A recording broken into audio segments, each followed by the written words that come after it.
छत्तीसगढ़ के पूर्व मुख्यमंत्री भूपेश बघेल और उनके बेटे के घर ईडी की रेड पड़ी। आधिकारिक सूत्रों की माने तो ईडी ने सोमवार सुबह शराब घोटाला मामले में भूपेश बघेल के बेटे चैतन्य बघेल के खिलाफ धन शोधन जांच के तहत उनके परिसरों पर छापेमारी की। ईडी की टीम ने कार्रवाई के दौरान कई अहम दस्तावेज जब्त किए हैं। सिम कार्ड समेत 6 मोबाइल फोन बरामद किए गए हैं। वहीं दूसरी तरफ बड़ी मात्रा में कैश मिलने की संभावना जब जताई गई तो उसके बाद बैंक के अधिकारी नोट गिनने की मशीन लेकर भी पूर्व सीएम के आवास पर पहुंचे। ईडी के आने के बाद भूपेश बघेल के समर्थक भी उनके आवास पर पहुंचे और कार्रवाई के विरोध में नारे लगाने लगे। करीब 5 घंटे बीत जाने के बाद ईडी के बड़े अधिकारी नोट गिनने की मशीन लेकर पहुंचते हैं और इसको लेकर भी कांग्रेस कार्यकर्ता और नेता जमकर बवाल मचाते हैं। वहीं भूपेश बघेल ने पूरे मामले को लेकर क्या कहा, आप वीडियो में सुनिए। अभी ईडी ने जितने भी हम लोगों ने हमारे यहाँ दस्तावेज जो लिए उसमें मैंने जैसे कहा कि एक मंतूराम और पुनीत गुप्ता के बीच में 10-15 करोड़ की जो लेन देन की बात हो रही थी वो जब्त करके ले गए हैं पेन ड्राइव। और दूसरा अफसाक सिंह के नाम से जो सेलेक्ट कंपनी था और उसमें 10 रुपये शेयर में करोड़ों का उसमें कंपनी खड़ा किया था, वो पूरी कंपनी की कापी पड़ी हुई थी। फिर बालको खिलाफ जो केस किया था वो फाइल भी था, कुछ सीएम मैडम वाला जो फाइल था वो भी पड़ा हुआ था।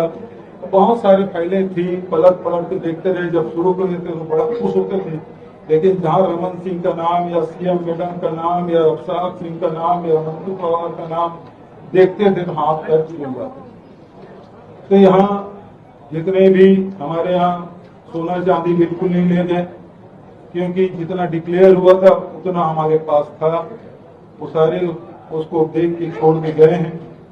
कोई 25-30 लाख रुपया, करीब 33 लाख ऐसा कुछ बता रहे थे।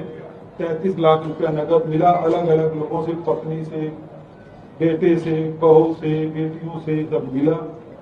तो हम लोगों के पास खेती भी है और खेती के अलावा डेयरी भी है,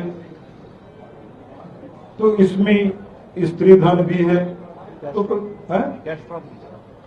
तो वो कैश इन हैंड भी है। तो हमने कहा इसको लिखित में आपको जवाब दे देंगे। मुश्किल के 30-33 लाख रुपया ही हमारे घर से ले गए थे और बड़ा माहौल बनाया गया था। नोट गिनने की मशीन लाई गई है, तो 33 लाख गिनना कोई बहुत बड़ी बात नहीं। मेरी बहू ने कहा, तो उसके पहले शादी के पहले बैंक में काम करती थी, इसको मैं गिन दे तू सर क्यों मशीन बना रहे हो। तो लेकिन मीडिया हाइप लेना था, मशीन आई है तो दिन भर वही चला, मशीन आई है। लेकिन कुल मिला के 33 लाख मिला। 150 एकड़ की हमारी खेती, 2 फसली भी है और आधुनिक खेती भी हम लोग करते हैं।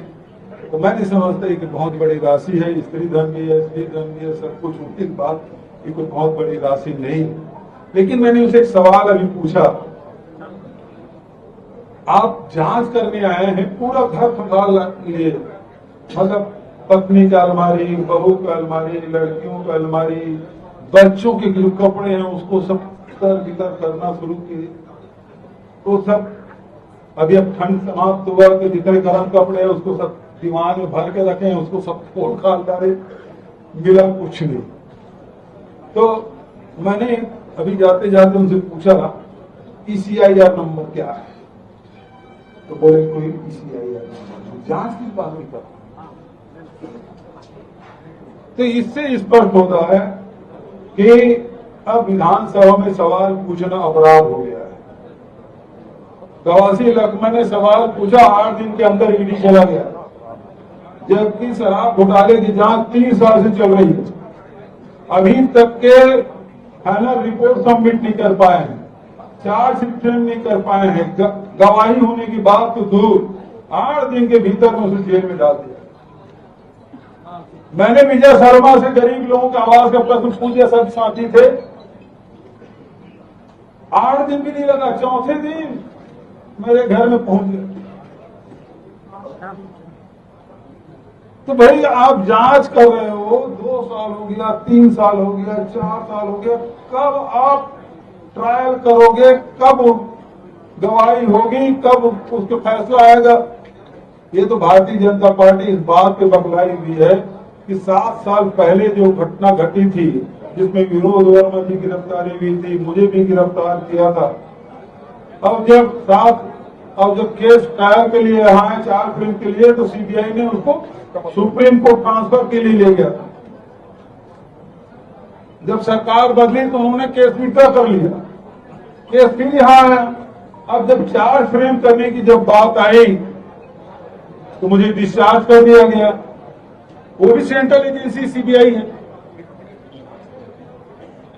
और इससे भारतीय जनता पार्टी बेहद बखलाई है। मैं कोई कमेंट नहीं किया था, मैं तो केवल एक लाइन लिख दिया था, सत्य में जयते। तो सुना आपने, पूर्व सीएम बीजेपी को जमकर सुना रहे हैं और कह रहे हैं कि 35 लाख रुपए गिनने के लिए मशीन मंगाई गई थी। बता दें कि भूपेश बघेल के निवास में ईडी की टीम ने करीब 7 घंटे से ज्यादा वक्त तक कार्रवाई की। भूपेश बघेल और उनके बेटे चैतन्य बघेल से पूछताछ हुई।